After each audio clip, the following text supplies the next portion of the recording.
They got the stool, the stool goes up and down. There's a lever on the side.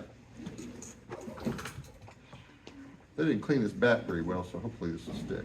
I'm gonna use a small piece just for demo purposes. If I go like this, it'll come flying off, although I got it right in the middle, so it didn't. The first thing you gotta do is get it on there and then seal the edges, because it will come flying off. Oh. Had that happen once? Oh, it happened more than once. Oh no. Like I said, there's a lot of little steps, and you forget them every once in a while. I have 1, 2, 3, 4, 5, 6 people, 7 people that aren't gonna know what they're doing. All right, next step. I put water on there. I'm going to use this part of my hand on this side. My left hand is on this side. My right hand is gonna press down with this edge like I'm karate. Karate man.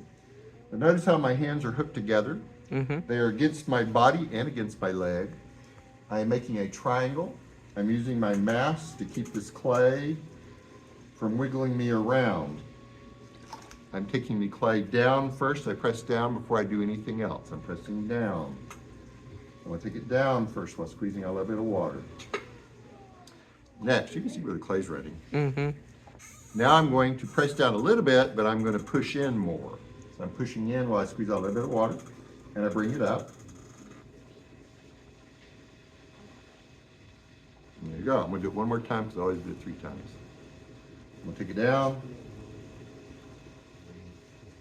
There's clay particles. There's some round ones. Most of them are kind of like flat dishes. And so when you're spinning it around, it lines those little platelets up. And so it makes it stronger and it throws better. So you want to take it up and down a few times. It helps get everything lined up before you start.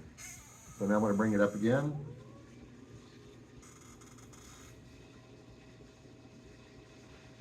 I tilt my hand back a little bit just to make sure I don't have too big a hole in the middle. Next, I'm going to take my big finger, longest finger. Really? Close those laptops. Get over here. Anyway, I'm taking my middle finger and I'm pressing down gently. Look at how my arms are against my body and my leg. It has to be wet, obviously. I'm going to press down a little bit, back it out so it stays wet underneath my finger. Otherwise, you drag the clay and it don't work so good. And I measure, because I know how deep I am and that's deep enough, but you measure because you don't know how deep your fingers are probably. Next, it is pressure between 2 points. You can see the clay here and here. That's all I'm going to be doing, this small piece of clay. Actually, I'm going to use the right hand to clean off that bottom a little bit. And then we'll come back. It's pressure between 2 points. I'm going to start at the bottom with my thumb, and then I'm going to pull up, get even with my inside finger, and then pull up. I get to the top. I'm not putting much pressure. I gently round over, and that keeps me from having to go back and straighten up my top. It keeps the top straight. I squeeze out water. I do the same thing again, all the way to the bottom, get it even, then come up, round off the top. Do it again. I'm trying to get the walls evenly thick, and I think I have it. So let's go up. Ooh, it's off a little. Not too bad. It's off a little. That's probably using triracial clay. It's off a little. All right. Not the world's best thing because I'm doing a small one for a demo. Now let's go bigger and it might collapse because I'm going to get it real thin. All right, so I'm going to make a bowl. Come on, bowl. I'm going to do one more pull, hopefully without it collapsing.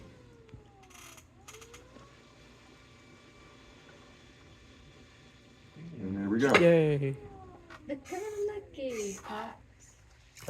That kind of looks like a pot. It kind of is. It's a bowl. But yeah.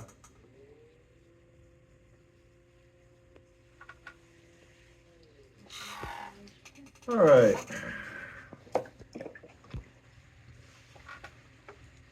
It's called a throwing rib, and it's very useful because your fingers are good, but the throwing rib is a little sharper than your fingers. So I can get in here and clean off the bottom, so I don't have a big flange sticking out there when I want to come cut it. So I got that flange gone. I do need to get all that water out of it, and I need to get one of my tools. I like to scrape mine. Oh, this thing is clean.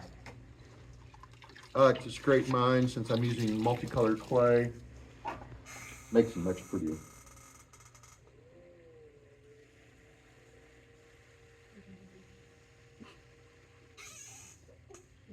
You can see all the stripes in the clay a lot better once you scrape it. I may collapse it doing this, but I'm going to do it anyway. Brings the colors out.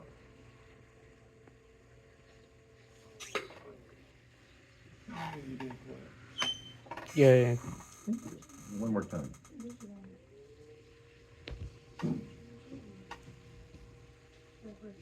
All right, there we go. It's a nice little pretty bowl.